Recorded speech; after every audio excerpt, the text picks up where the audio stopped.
Hachem vous protège, vous donne la santé, la joie, bonne journée.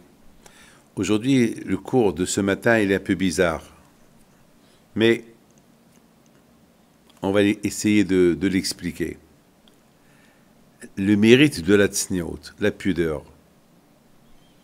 Vous savez, mes amis, que Yehuda, le fils de Yaakov Abinu, il a marié ses deux enfants avec une femme qui s'appelle Tamar. Et les deux ils sont morts. Donc, Yehuda, il a dit, bon, maintenant je ne veux pas lui donner le troisième, mon troisième fils. Il avait peur que lui aussi, le troisième aussi, va mourir. Donc, il a dit, j'attends. Vous savez qu'à l'époque, les gens, ils se mariaient vite, pas comme aujourd'hui. On fait les chidours, après quelques mois, on fait les cartes, inviter les invités, la salle, et le catering, le traiteur. Vous savez, balagan aujourd'hui, le mariage c'est balagan. Moi, Baruch Hashem, j'ai marié mes enfants, oh là là. Je sais que je les ai mariés, j'ai vu, ma tête elle a tourné. C'est pas, et il faut ça, il faut ça, il faut ça, il faut ça. À l'époque, celui qui voit une femme qui lui plaît, si les deux se plaisent, ils se marient. Donc Yehuda, un jour, il a voyagé quelque part, et il rencontre une femme. Elle lui plaît. Il lui dit, tu veux te marier avec moi? Il lui dit, oui, je me marie avec toi, mais à une condition, tu me donnes ta bague, et ta canne, et ton talit. C'était Tamar, sa belle-fille. Alors, Harami pose une question, comment? Yehuda, il se marie avec sa belle-fille, et sa belle-fille, c'était la femme de ses deux enfants. Comment? Ils sont morts. Maintenant, lui, il marie. Mais comment? C'est pas logique. C'est pas compréhensible. Comment il n'a pas reconnu, quoi? Et Haramim, ils disent quelque chose de magnifique. Haramim, ils disent que de Tamar, il est sorti David Ameler. De Tamar, il est sorti Mashiach. De cette relation qu'il a eue, Yehuda, avec Tamar, il est sorti Mashiach. Comment vous comprenez ça? Comment vous comprenez que de Tamar, il sort David Ameler? Ça veut dire que Tamar, elle est partie avec son beau-père. Elle s'est mariée avec son beau-père. C'est inimaginable. C'est dur à imaginer ce que je suis en train de vous dire. C'est dur. Eh bien, mes amis, bien sûr, on parle d'une histoire avant que Hachem a donné la Torah aux Juifs. Il faut savoir une chose, que à l'époque, on a vu même Amram qui s'est marié avec sa tante.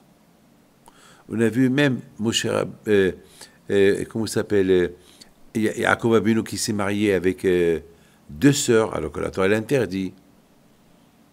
On a vu que Shimon, il a marié sa sœur, Dina. Oui, avant, c'était comme ça. Avant, c'était comme ça. Avant la Torah, avant que Hachem a donné la Torah, c'était comme ça. Mais une fois que Hachem a donné la Torah, alors, tous ceux qui étaient mariés avec une femme que la Torah l'interdit, ils étaient obligés de divorcer. Mais mes amis, écoutez ce que je vous dis. Maintenant, on va retourner à Tamar. Tamar, c'était la belle-fille de Yehuda. Yehuda, il marie sa belle-fille. Alors, Gamara dit que Tamar était tsniout. Elle n'a jamais découvert son visage. Ça veut dire que Yehuda, jamais il a vu sa belle-fille. Jamais il a vu son visage. Il n'a jamais écouté sa voix. Pourquoi? Parce que Tamar, la façon comment elle se comportait chez elle, d'une grande tzidkout, était une grande sadéquette, était tsnoa, elle respectait la pudeur. Alors Hachem il a dit, puisque Tamar elle respecte la pudeur, d'elle, je vais apporter Mashiach. D'elle, je vais apporter Mashiach. Et elle, Tamar est une grande sadéquette. Vous vous rendez compte d'où Mashiach il sort, d'où David Amelech il sort, de cette union de Yehuda et Tamar. Bien sûr que Yehuda, Hashu Shalom, s'il aurait su sa belle-fille, jamais il aurait fait une chose pareille. Mais il ne savait pas, il ne la connaissait pas. Il ne l'a jamais vue. Il ne connaît pas son visage. Tout ce qu'il a vu une femme habillée en tsniot, il a vu que son visage. Et ce visage, il ne l'a jamais vu. Aujourd'hui, lorsque nos enfants ils se marient, avant qu'ils se marient, on veut faire connaissance de nos futures belles-filles. On voit, est-ce qu'ils sont bien, ils ne sont pas bien. Et Yehuda, non. Yehuda, jamais il a vu sa belle-fille. Et sa belle-fille aussi, il n'a jamais parlé.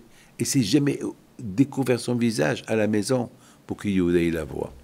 Maintenant, vous comprenez très bien que la grandeur de celui qui respecte la tsnéot.